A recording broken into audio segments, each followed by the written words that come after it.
మనమంతా పాపులము.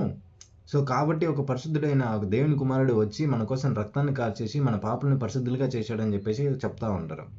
So first of all పాపం అనే కాన్సెప్ట్ బైబిల్లో ఓల్డ్ టెస్టిమెంట్లో ఉందండి. దానికి ఒక శిక్ష ఏంటంటే మరణం అని ఉంటుంది. యాక్చువల్లీ పాపం అంటే వీళ్ళు స్పిరిచువలైజ్ చేసేసాడు, క్రిస్టియన్స్ మొత్తం స్పిరిచువలైజ్ చేసేసారు. జన్మతః పాపలు అని చెప్పేసి. జన్మతః పాపలు అనేది ఎక్కడ లేదండి పాత నిబంధనలో. పాపం అనేదంటే దాని హీబ్రూ ఒరిజినల్ మీనింగ్ ఏంటంటే మిస్టేక్స్. మనం ఏదో మన జీవితంలో మన మనుషులం కదా, ఏదో తప్పులు చేస్తూ ఉంటాం కదా, దాన్ని పాపం. అందుకనే బలులు అవన్నీ పెట్టాడు. అండ్ నెక్స్ట్ థింగ్, ఆదాము పాపం చేసినప్పుడు ఫస్ట్ ఆఫ్ ఆల్ పండు తినడం పాపం కాదు, కానీ ఆయన చెప్పిన మాట వినలేదు కాబట్టి ఆజ్ఞ అతిక్రమే పాపం అని చెప్పేసి చెప్తారు. ఓకే, ఆదాం పాపం చేసినప్పుడు నిన్ను నరకంలో వేస్తానని చెప్పేసి అన్నాడా?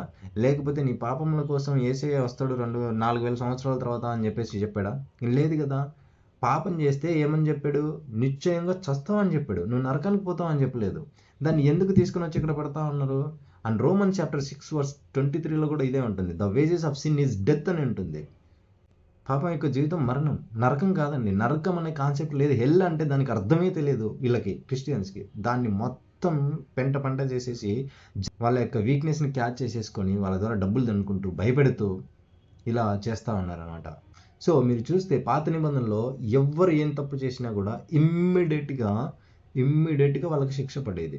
అందుకే కదా శిక్షణలు ఇచ్చాడు. ఇగో పలానా పాపం చేసినాడు. లేవికాండం మొత్తం చదివితే మనకు అర్థమవుతుంది, ద్వితీయోపదేశకాండం చదివితే మనకు అర్థమవుతుంది. ఏం తప్పు చేస్తే ఏం శిక్ష చేయాలి, ఏం తప్పు చేస్తే ఏం శిక్ష చేయాలి అని చెప్పేసి అవన్నీ ఉంటాయి. ఏం తప్పు చేస్తే నరకానికి వేయాలి అని చెప్పేసి ఎక్కడ లేదే. అసలు నరకం అనే కాన్సెప్టే పాత నిబంధనలు లేదే. నేను అదే చెప్తున్నాను స్టార్టింగ్ నుంచి. పాత నిబంధనకి కొత్త నిబంధనకి సంబంధమే లేదు. పాత నిబంధన వేరు, కొత్త నిబంధన వేరు. కొత్త నిబంధనలో ఉన్న దేవుడు వేరు, పాత నిబంధనలో ఉన్న దేవుడు వేరు. ఈ ఇద్దరు ఒకరే అంటే కింద మీరే పప్పులో కాలేస్తారు. దానికి నా దగ్గర 100 క్వశ్చన్స్ ఉన్నాయి. మీరు త్రిత్వంలో అని చెప్పినా, ఆ దేవుడే ఈ దేవుడు అని చెప్పినా, దేవుడు మారిపోయినాడని చెప్పినా, ఏ దేవుడు లేడు ఈయన ఫస్ట్ నుంచి ఉన్నాడు యేసయ్య అని చెప్పినా కూడా అన్నిటికీ నా దగ్గర కౌంటర్స్ ఉన్నాయి.